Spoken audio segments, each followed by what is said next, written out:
Hello everyone, Kevin Rader here with a little opportunity to do something that I've never done before. I'm going to sit and talk to someone in the world of politics after my career ended in Indianapolis at WTHR for 30 years.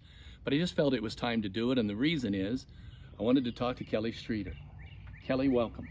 I'm very, very glad to be here. Nice to meet you, Kevin. Nice to meet you. Tell me a little bit about, you've decided, you're a mother of three, you have some grandchildren, worked in county commissioner in Knox County. Why did you decide to jump into this? Being a commissioner for the last 8 years and an administrator of a health department in Daviess County, I spent a lot of time at the State House trying to figure out how we can have a better voice here in our rural part of the world. Put myself in the Commissioners Association realm with all the other commissioners in 92 counties in Indiana and got elected to their executive board. So lobbying on our behalf became a very important part of myself, making sure that my community, my children, my neighbors, my friends from all the industry around had someone with experience and real relevant current knowledge. And seeing that we didn't have the strongest voice I felt we needed, I decided to run. You're kind of caught in a web here between two long-time public servants who I have to say have been somewhat controversial. And you've kind of stepped into this, but they have been busy firing bullets at each other. You've kind of been aloof from all of this. It's really not my style. I think they have been around a while. They have several reasons why they disagree, possibly over votes they've taken in years past, areas they've served, or really adversarial about their social issues. I'm not sure. My running really wasn't focused on either of them. It was focused more on the direct issues of counties. Our state and local property tax, or state and local taxes as a whole, are under review. Gas taxes are under review. The future of land use is under review, from solar to wind, even to water and other infrastructure, coal. This is what I do every day in my job, and they can argue about what they think. But as a single mother too, I also have to pay for all these inflated things. So it's not like what they're saying, I want to go raise all these taxes. No, I want to be at the table to make sure we have someone here, currently elected, that knows what it truly means and impacts our budgets as counties, cities, towns. It's not just the state of Indiana and how it impacts them. It's local, and they're part of the top down. I'm more of a bottom up official. Tell me a little bit about, I've watched the Republican Party these days, and I've heard one interview where you described yourself as a moderate Republican. Is there a place for a moderate Republican in this Republican Party? I believe so, and I'm going to explain that because I have had a little bit of mud slung my way from that word. I am a pro-life, pro-Second Amendment Republican. I have a solid voting history of being a Republican. There is no doubt about that. But I have learned throughout the last 8 years being an elected commissioner that if I'm not willing to sit down with the other side, if I'm not willing to sit down with the people I disagree with socially or even about taxes, we're going to get nowhere.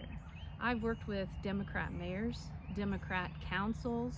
I've worked with other individuals that are in industry that aren't exactly aligned with my wishes in solar.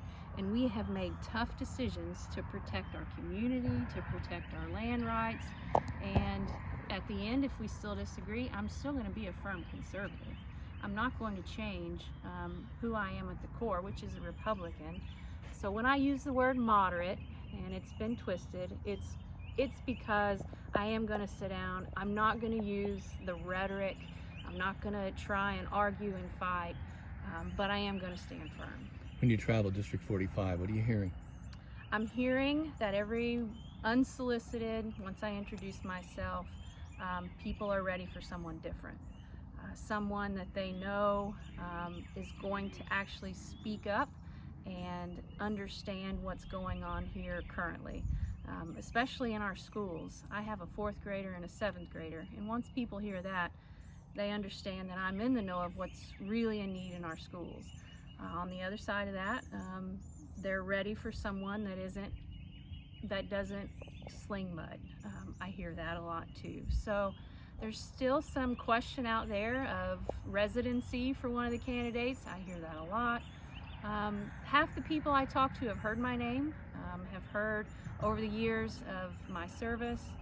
The other half, like I mentioned, don't probably really know their ballot, unfortunately. Most voters seem to be uneducated but are willing to listen, and that's been a very, very refreshing campaign trail finding. I always think one of the most important things in politics is the word you just used, listening. Mm-hmm.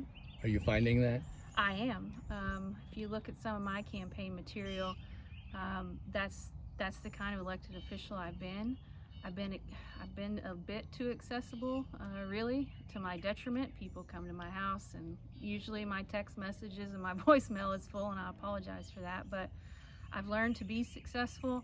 I have to make decisions that are truly what are best for the most, and that takes a lot of my time and it takes a lot of listening. So I'm an advocate for the people because I'm a pretty normal person like my neighbors.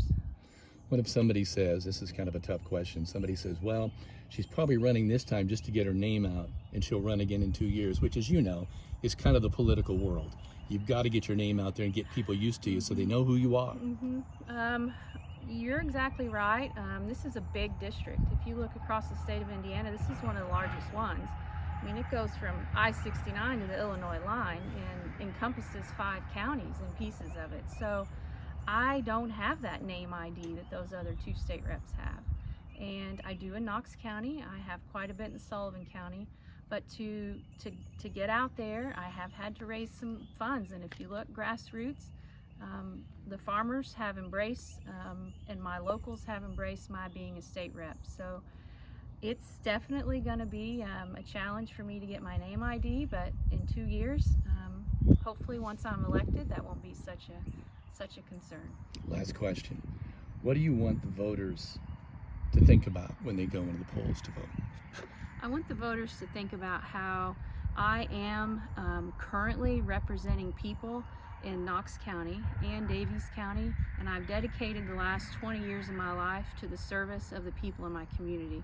I really do care about our people and my children and the people who work here, and how the taxes affect each of us uniquely, and how our jobs are reliant upon our land and even coal, and so many factors that we get forgotten about, it seems. Unfortunately, at the Capitol, those in more urban areas seem to have a bigger voice and a bigger stick to swing at the base, so to say. And I'm ready to go represent us and truly be that voice. Kellie Streeter, thank you very much. You're welcome.